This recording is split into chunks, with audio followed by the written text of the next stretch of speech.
Sir ये जो frock वाला पोर्शन है, पहले लेयर में जब बिल्डिंग को शुरू करते हैं, चुप हो जाए, पहले लेयर में जब हम बिल्डिंग शुरू करते हैं तो फ्रॉक को हमेशा ऊपर रखा जाता है और इस तरह से हम ईंट को प्लेस करते हैं, यानी फ्रॉक ऊपर बाकी बेटे नीचे। लेकिन जब आपकी चिनाई कंप्लीट हो जाए, इस फ्रॉक को इधर ऐसे उल्टा करते हैं, उसमें मसाला भर के उल्टा रखा जाता है, यानी चिनाई के सबसे टॉप फेज पर फ्रॉक किधर होगा, मतलब जहाँ चिनाई खत्म करनी हो, इसके बाद फ्रॉक को ऊपर नहीं रखा जाता, किधर रखते हैं, नीचे। तो ये तो बातें बात की है, अभी कुछ काम की बात है, पहले वो कर लें।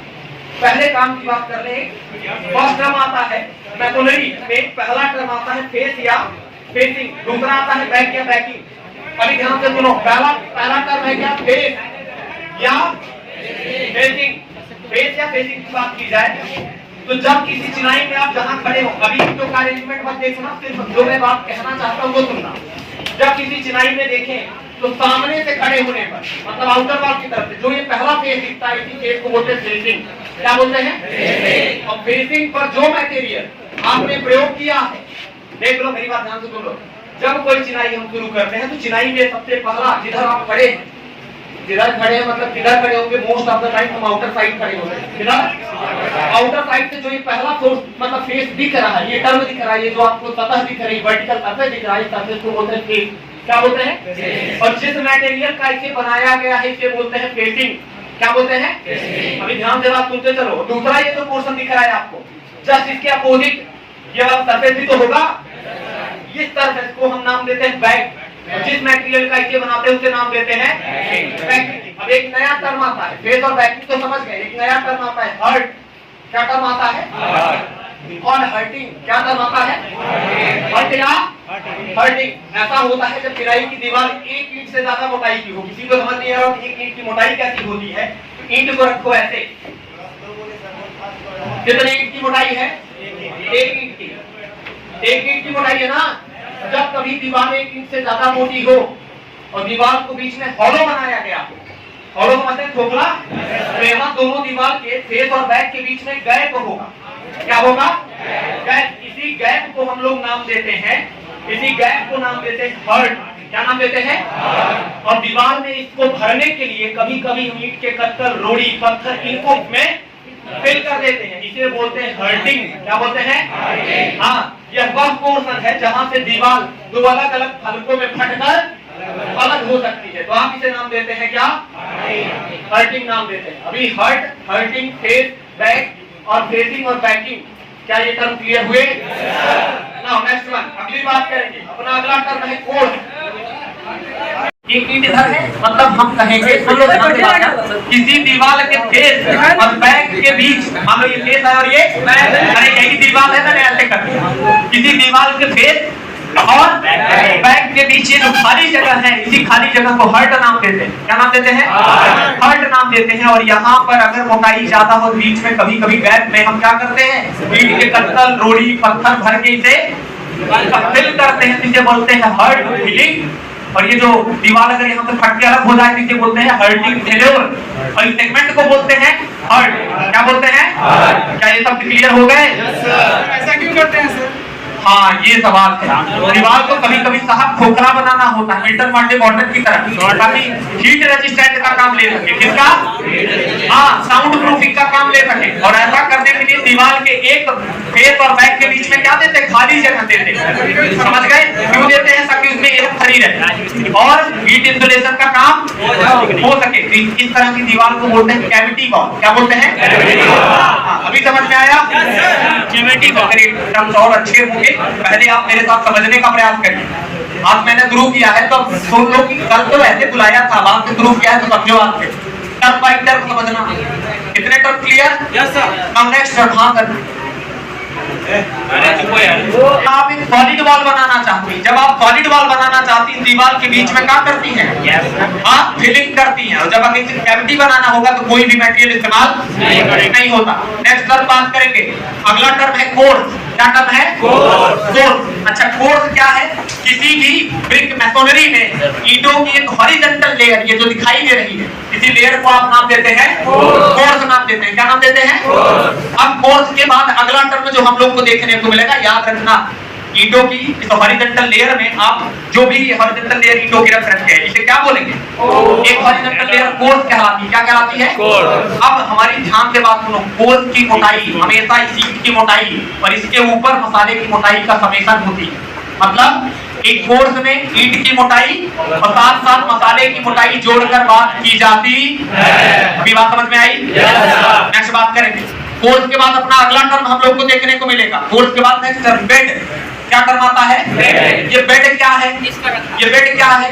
किसी ईंट के कोर्स की, कोर्स समझते हैं ना, तो बता दिया हॉरिजॉन्टल लेयर, किसी ईंट के कोर्स की बॉटम थे, नीचे वाली थे। अरे ये कोर्स है, इस कोर्स का ये बॉटम थे, इस बॉटम फेस को बोला जाता है बेड। क्या बोलते हैं? बेड बोलते हैं। नेक्स्ट बात करेंगे, अगला टर्म आता है अपना जॉइंट। क्या आता है? और रोज पढ़ेंगे 2-4 मांगूंगा। अगला टर्म आता है जॉइंट। ये जॉइंट क्या है? किसी ब्रिक मेथोडी में जॉइंट की यदि बात की जाए तो दो सेगमेंट जहां जुड़ते हैं, ये देखो, दो सेगमेंट जहां जुड़ते हैं ये, या दो सेगमेंट जहां जुड़ते हैं ये, इसी को जोड़ कहते हैं। यानी एक मैसोनरी यूनिट के बीच दूसरी मैसोनरी यूनिट के बीच, या ऐसे कह लो दो अलग अलग मैसोनरी यूनिट के बीच हॉरिजॉन्टल या वर्टिकल मोर्टार की एक थिक लेयर ही जॉइंट कहलाती है। क्या कहलाती है? मोर्टार की थिक लेयर। जॉइंट कुछ नहीं है, दो मैसोनरी यूनिट के बीच, ये मैसोनरी यूनिट है दूसरी सर, हाँ जी, इसके बीच ये हॉरिजॉन्टल या इसके बीच ये वर्टिकल, ये मसाले की एक लेयर जो है, इसी लेयर को हम क्या नाम देते हैं? जॉइंट नाम देते हैं। अब जॉइंट भी साहब दो प्रकार का होता है। कितने प्रकार के जॉइंट होते हैं? दो प्रकार के जॉइंट। पहला होता है हॉरिजॉन्टल जॉइंट। क्या होता है? Horizontal joint. दूसरा होता है वर्टिकल जॉइंट। क्या होता है? Vertical joint. याद रखिएगा, पहला हॉरिजॉन्टल, दूसरा वर्टिकल। जब हम किसी मेथोडी में बात करें तो दो ईंटों को जोड़ने के लिए जो हॉरिजॉन्टल लेयर लगाई है मोर्टार की, से आप बोलते हैं हॉरिजॉन्टल जॉइंट, और ये जो वर्टिकल वाला है इसे बोलेंगे वर्टिकल जॉइंट। एक बात हमेशा याद रखिएगा, एक आइडियल जोड़ जो होता है, ये एसएससी जेईई का क्वेश्चन रहा है, एक आइडियल जॉइंट जो होता है उसमें ये जो जोड़ रहा है इनको बीच में मसाला, और ये जो दोनों जुड़ रहे हैं, यानी जुड़ने वाले मेंबर और जोड़ने वाले मेंबर दोनों की स्ट्रेंथ बराबर होनी चाहिए, तभी इस तरह के जोड़ को आप आइडियल जॉइंट बोलते हैं। क्या बोलते हैं? आइडियल जॉइंट बोलते हैं। नेक्स्ट बात करेंगे सर हम लोग थोड़ा इस जॉइंट की मोटाई का कुछ रूल है, तो जॉइंट के भी कुछ रूल है।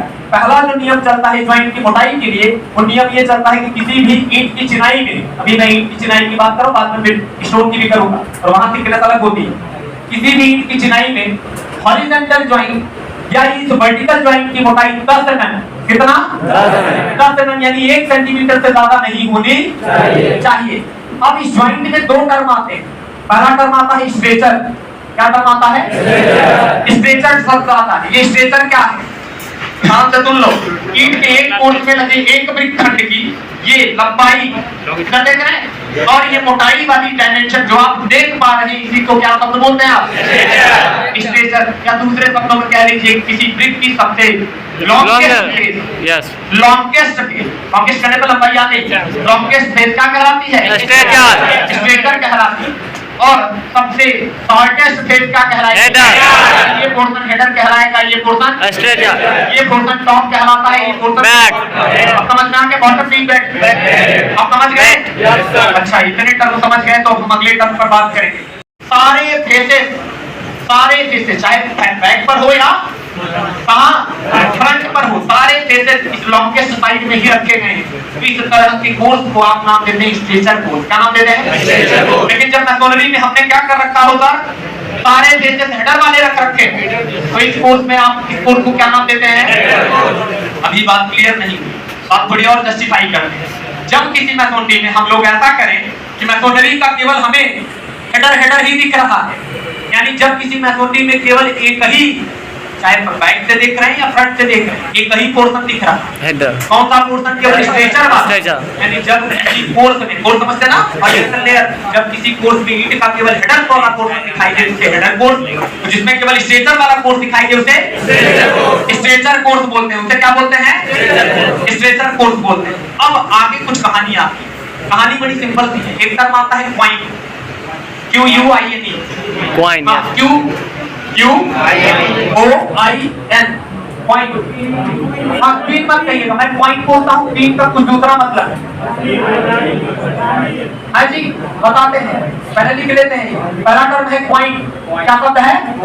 अगर इस पॉइंट शब्द की बात करें, QUOINT पॉइंट शब्द है, ध्यान रखिएगा, चाहे ये ब्रिक मैसोनरी हो या स्टोन मैसोनरी हो, जहां दो दीवारें आकर आपस में एक दूसरे से मिलती है। अब एक दीवार ये थी, दूसरी दीवार इधर से आ रही, ऐसे एक इंच से ही समझ लो। इधर थोड़ा मैं अंदर कर देता हूँ, ना जरूरत नहीं पड़ेगी।